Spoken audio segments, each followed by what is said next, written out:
Sa ngala ng Ama, ng Anak, at ng Espiritu Santo. Amen. Tayo ngayon ay nasa ika-4 na linggo ng Adbyento at ito ang huli nating linggo ng paghahanda sa Pasko. Kaya sana sikapin natin na ang diwa ng Pasko ay ating maramdaman sa ating buhay. Sumayin niyo ang Panginoon. At sumayo rin. Ang pagbasa sa Banal na Ebanghelyo ayon kay Lucas. Luwalhati sa iyo, Panginoon. Nang panahong iyon, ang anghel na si Gabriel ay inutusan ng Diyos sa isang bayan ng Galilea na tinatawag na Nazaret. Sa isang birheng na idulog na sa isang lalaki, sa lahi ni David, na ang pangalan ay Jose at ang pangalan ng birhen ay Maria. Pagpasok niya sa kinaroroonan ng babae, ay sinabi niya, "Aba, puspos ka ng biyaya. Ang Panginoon ay sumasa iyo." Sa mga pangusap na ito ay naglumihanan siya at pinagdili-dili kung ano ang kahulugan ng gayong bati. Datapot sinabi sa kanya ng anghel, "Huwag kang matakot, Maria, sapagkat naging kalugod-lugod ka sa mata ng Diyos. Maglilihi ka at manganganak na isang lalaki na tatawagin mong Jesus. Siya ay magiging dakila at tatawaging anak ng kataas-taasan. Ibibigay sa kanya ng Panginoon Diyos ang luklukan ni David na kanyang ama, at paghahari siya sa bahayan ni Jacob magpakailanman, at walang katapusan ang kanyang kaharian." Winika ni Maria sa anghel, "Paano mangyayari ito? Gayong wala akong nakikilalang lalaki." Sumagot sa kanya ang anghel, "Bababa sa iyo ang Espiritu Santo at lililibang ka ng kapangyarihan ng kataas-taasan. Kaya ang ipanganganak ay magiging banal at tatawaging anak ng Diyos. At tandaan mo, ang kamag-anak mong si Isabel ay naglilihi rin ng isang lalaki sa kanyang katandaan. At ang tinatawag na baog ay nasa ika-6 na buwan niya, sapagkat sa Diyos ay walang bagay na hindi mangyayari." Kaya't winika ni Maria, "Narito ang lingkod ng Panginoon. Maganap nawa sa akin ang iyong sinabi." At nilisan siya ng anghel. Ang salita ng Diyos. Purihin ka, O Kristo. Minamahal ko mga kapatid sa pananampalataya, napakahalaga sa ating mga Pilipino ang utang na loob. Ang ibig sabihin, may nakagawa sa atin ng kabutihan at tayo tumatanaw ng utang na loob sa kabutihang yan. At bilang pagtanaw ng utang na loob, gusto nating suklian, gusto nating bayaran, gusto nating gawan ng parihong mabuting gawa yung taong nakagawa sa atin ng kabutihan. Ito ay bilang pagtanaw ng utang na loob sa isang tao na nakagawa ng kabutihan. Dito makikita ang ugali ng isang tao.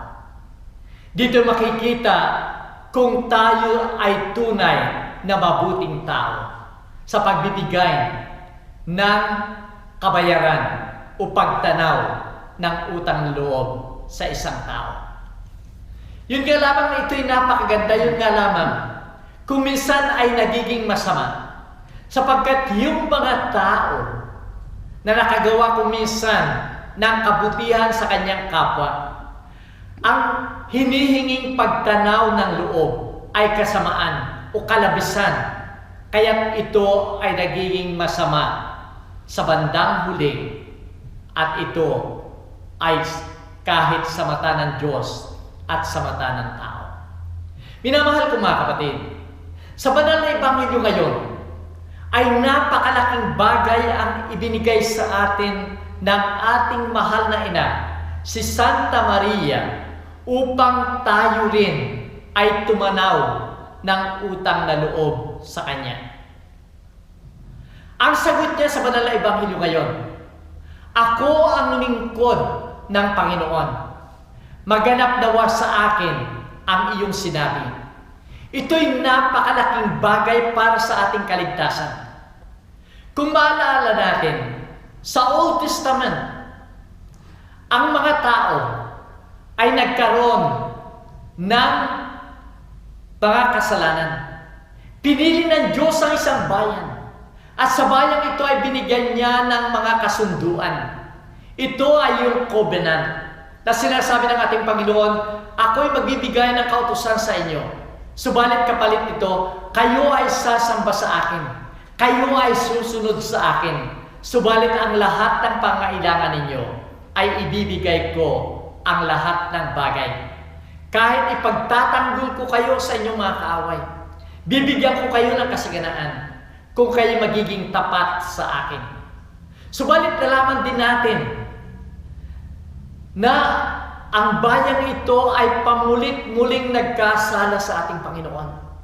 Subalit sa kabila ng kanilang pagkakasala at patuloy na kasamaan, ay nangako pa rin ng ating Panginoon ng isang tagapagligtas, ang isang Mesiyas na darating upang iligtas ang bayang ito na patuloy na nagkakasala. At ang kaganapan nga ng pangakong iyon ng Mesiyas, ang pangakong iyon ng kaligtasan, ay naririto nga sa banal na ebanghelyo ngayon sa pamagitan ng sagot ni Maria doon sa kay Anghel Gabriel na sinasabi niya, narito ang lingkod ng Panginoon, maganap sa akin ang iyong sinabi.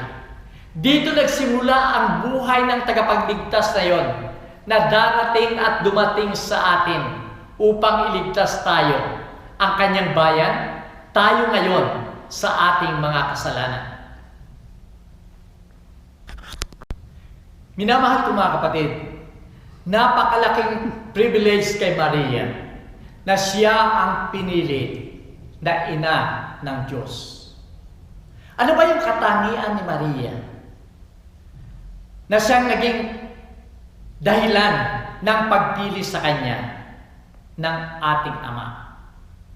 Sinasabi dito sa pagbate ng anghel sa kanya, Aba, puspos ka ng biyaya. Ang Panginoon ay sumasayo. Nang ibig sabihin, siya ay punong-puno ng grasya. Ang Diyos ay nasa kanyang buhay. At dito rin ay sinabi ng anghel, ikaw ay naging kalugod-lugod sa mata ng Diyos. Minamahal ko mga kapatid, ang katangiang ito ang naging dahilan ng pagpili sa Kanya. Nang ibig sabihin, naging masunurin. Wala siyang kasalanan. Kung kaya't dapat lamang karapat-dapat na yung Kanyang sinapupunan ay doon mabuhay ang anak ng Diyos. Kaya't lahat ng sinasabi ng anghel sa Kanya, dito sa annunciation na ito, ay pilit na ginawa ni Maria. Lahat ay Kanyang sinunod. Hanggang doon nga sa Kanyang pagsasabi, okay, naunawaan ko na. Sapagkat nung una hindi niya maunawaan. Siya ay nagugulumihanan. Nang ibig sabihin na ang lahat ng sinasabi ng anghel na yun ay hindi niya maintindihan.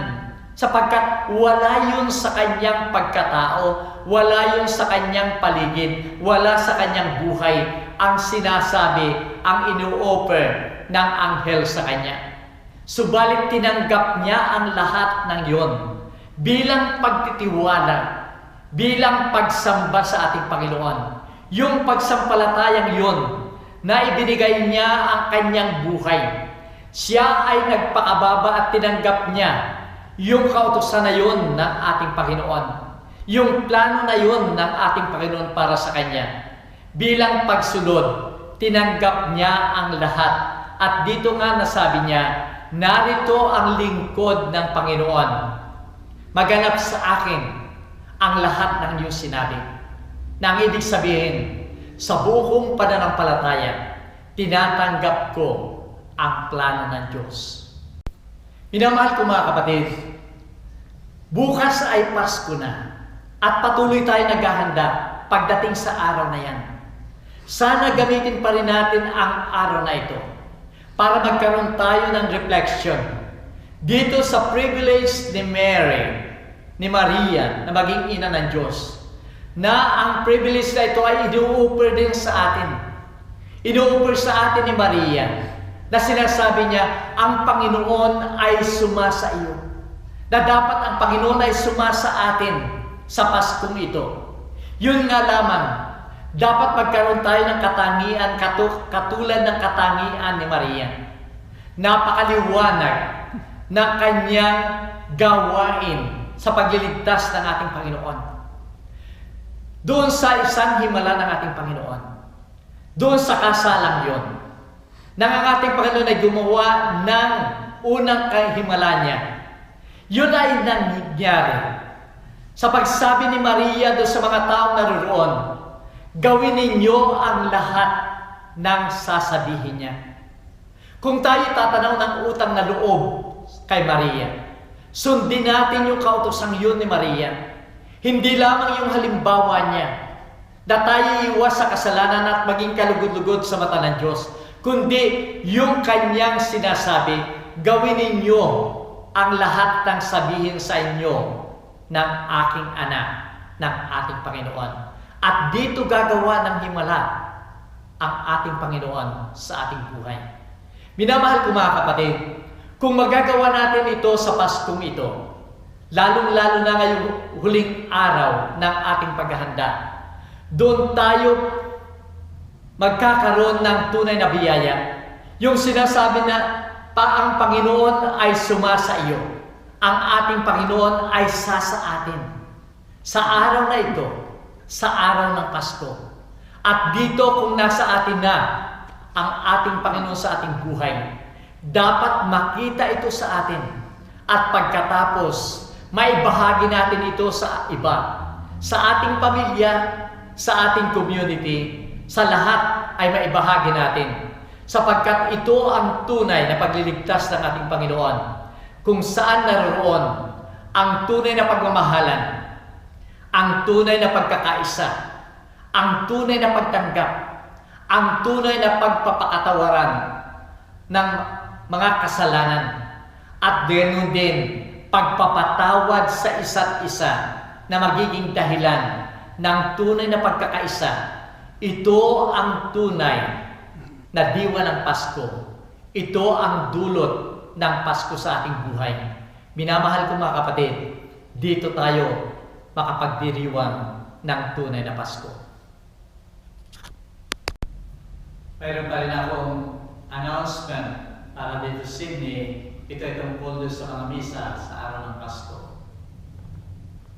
Sumayin niyo ang Panginoon. At sumayo rin. Bukas ay Pasko na. Sana sa huling araw ng ating paghahanda, maramdaman na natin ang diwa ng Pasko, pagmamahal at kaligtasan dulot ng ating Panginoon. At away pagpalain kayo ng mga kapangyarihan ng Diyos, Ama, Anak, at ang Espiritu Santo. Amen. Pumayo tayo ng payapa. Salamat sa Diyos.